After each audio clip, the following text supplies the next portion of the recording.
Welcome back to my YouTube channel. अगर आप channel पे न्यू हैं तो चैनल को सब्सक्राइब करें, वीडियो को शेयर और लाइक करें। लास्ट वीडियो में हम लोगों ने ग्लाइकोलाइसिस का इंट्रोडक्शन पढ़ा है। इस वीडियो में स्टूडेंट्स हम लोग डिस्कस करेंगे स्टेप्स ऑफ ग्लाइकोलाइसिस। स्टूडेंट्स को ना अक्सर का जो ग्लाइकोलाइसिस के स्टेप्स हैं ना वो बहुत मुश्किल लग रहे होते हैं, लेकिन मेरी नज़र में इनको याद करना सबसे आसान है। मैं इंशाल्लाह ताला पूरी कोशिश करूँगी कि आपको ये आसान अल्फाज में एलेबोरेट करने की कोशिश करूँ।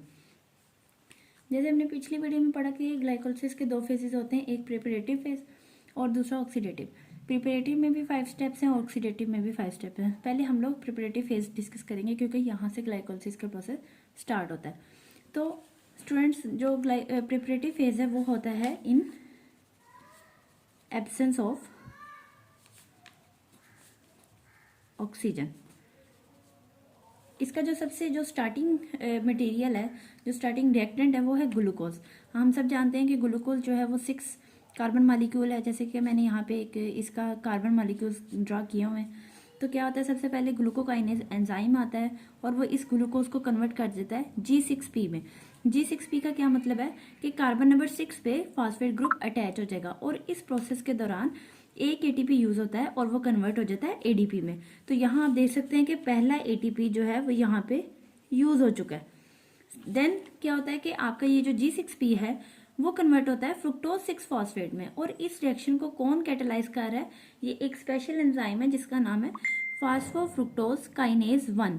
हम सब जानते हैं कि ग्लूकोज जो है वो एक एल्डो शुगर है, लेकिन जो फ्रुक्टोज है वो एक कीटो शुगर है। जैसे मैंने यहाँ पे लिखा हुआ है कि glucose is aldo sugar while the fructose is a keto sugar. तो ये जो PFK1 एंजाइम है वो क्या करता है कि एल्डो शुगर को कन्वर्ट कर रहा है वो कीटो शुगर में, और हमारे पास आ जाता है FCP, जिसमें कार्बन नंबर 6 पे दोबारा एक फॉस्फेट ग्रुप अटैच है। अब ये जो फ्रुक्टोज 6 फॉस्फेट है ये अगेन कन्वर्ट होगा फ्रुक्टोज 1,6 बिसफॉस्फेट में। 1,6 बिसफॉस्फेट का क्या मतलब है कि कार्बन नंबर 1 पे और कार्बन नंबर 6 पे फॉस्फेट ग्रुप अटैच होंगे। और आपको पता है एक तो फॉस्फेट ग्रुप ऑलरेडी F6P में है। अब दूसरा फॉस्फेट ग्रुप कहाँ से आएगा? तो ATP जो है वो खुद को ब्रेक डाउन करेगा और कन्वर्ट हो जाएगा ADP में। और जो यहाँ का जो फॉस्फेट ATP से जो फॉस्फेट ग्रुप आएगा वो F6P में अटैच होके बना देगा फ्रुक्टोज 1,6 बिसफॉस्फेट। कार्बन नंबर 1 पे भी फॉस्फेट ग्रुप आ जाएगा और कार्बन नंबर 6 पे भी फॉस्फेट ग्रुप आ जाएगा। तो ग्लाइकोलाइसिस में जो दूसरा ATP यूज हो रहा है वो कहाँ पे हो रहा है? जब फ्रुक्टोज 6 फॉस्फेट कन्वर्ट होता है फ्रुक्टोज 1,6 बिसफॉस्फेट पे। तो ये दूसरा आ गया। नेक्स्ट, ये जो आपके पास फ्रुक्टोज 1,6 बिसफॉस्फेट बना है, अब इसने क्या करना है? इसने अपनी स्प्लिटिंग करनी है। ये दरमियान से टूटेगा और 2 मॉलिक्यूल्स बनेंगे जिन दोनों के पास 3 कार्बन एटम्स होंगे। इसकी स्प्लिटिंग यहाँ दरमियान से होगी। जैसे मैंने यहाँ पे लिखा हुआ है splitting of fructose 1,6 bisphosphate is done. अब ये यहाँ दरमियान से जो है वो खुद को तोड़ेगा और हमारे पास 2 मॉलिक्यूल्स बनेंगे। एक है आपके पास डाईहाइड्रोक्सी एसीटोन फॉस्फेट और दूसरा है ग्लाइसिल्डिहाइड 3 फॉस्फेट। जो DHAP है इसकी एब्रीविएशन वो भी 3 कार्बन एटम है और G3P भी 3 कार्बन एटम है। लेकिन DHAP में जो फॉस्फेट ग्रुप है वो कार्बन नंबर 1 पे अटैच है और G3P में कार्बन ग्रुप जो फॉस्फेट ग्रुप जो है वो कार्बन नंबर 6 पे अटैच है। जैसे मैंने यहाँ पे नीचे लिखा हुआ है कि DHAP में phosphate group at carbon number 1 और G3P में phosphate group at carbon number 6। अब इस ओवरऑल मैकेनिज्म में प्रिपरेटिव फेज में कितने ATP यूज हुए हैं? 2 ATP यूज हुए हैं। 2 molecules of ATP are used in this phase.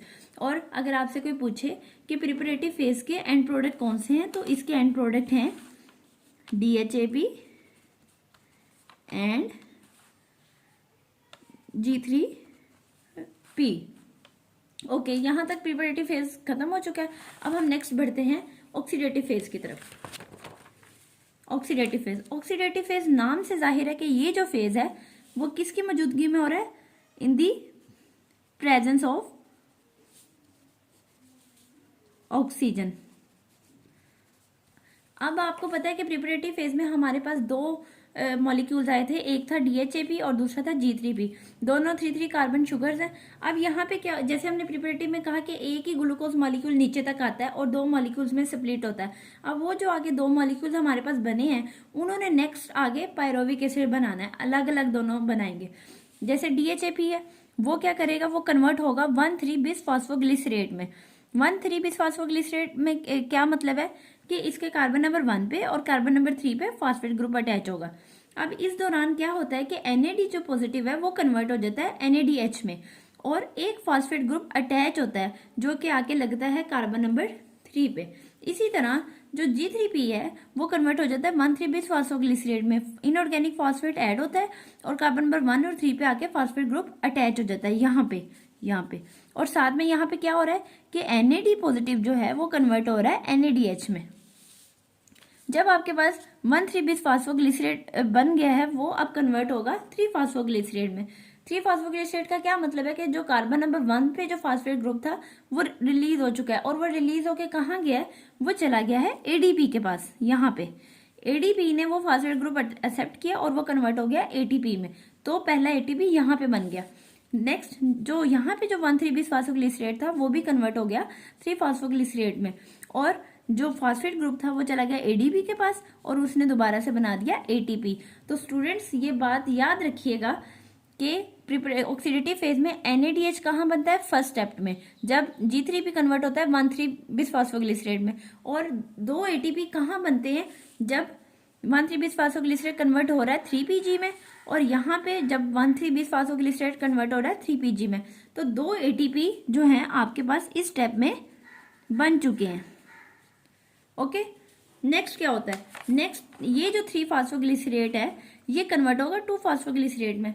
अब देखें 3 से 2 मतलब कि यहाँ पे क्या समझ आ रही है हमें कि कार्बन नंबर 3 पे जो फॉस्फेट ग्रुप था वो चला गया कार्बन नंबर 2 के पास, तो सिंपल आइसोमेराइजेशन हो रही है, मतलब आइसोमेरेज एंजाइम जो है वो यहाँ पे एक्ट करता है और फॉस्फेट ग्रुप को कार्बन नंबर 3 की बजाय कार्बन नंबर 2 पे अटैच करवा देता है। जैसे यहाँ पे दोनों साइड पे जो है वो 3 फॉस्फोग्लिसरेट जो है वो 2 फॉस्फोग्लिसरेट में कन्वर्ट हो रहा है। आइसोमेरेज एंजाइम जो है वो फॉस्फेट ग्रुप को कार्बन नंबर 3 से कार्बन नंबर 2 पे अटैच करवा देता है, और ये भी 3 कार्बन शुगर है। नेक्स्ट क्या होता है कि जो 2PG है आपके पास, ये जो इसकी जो एब्रीवेशन है 2 फॉस्फोग्लिसरेट की वो है 2PG।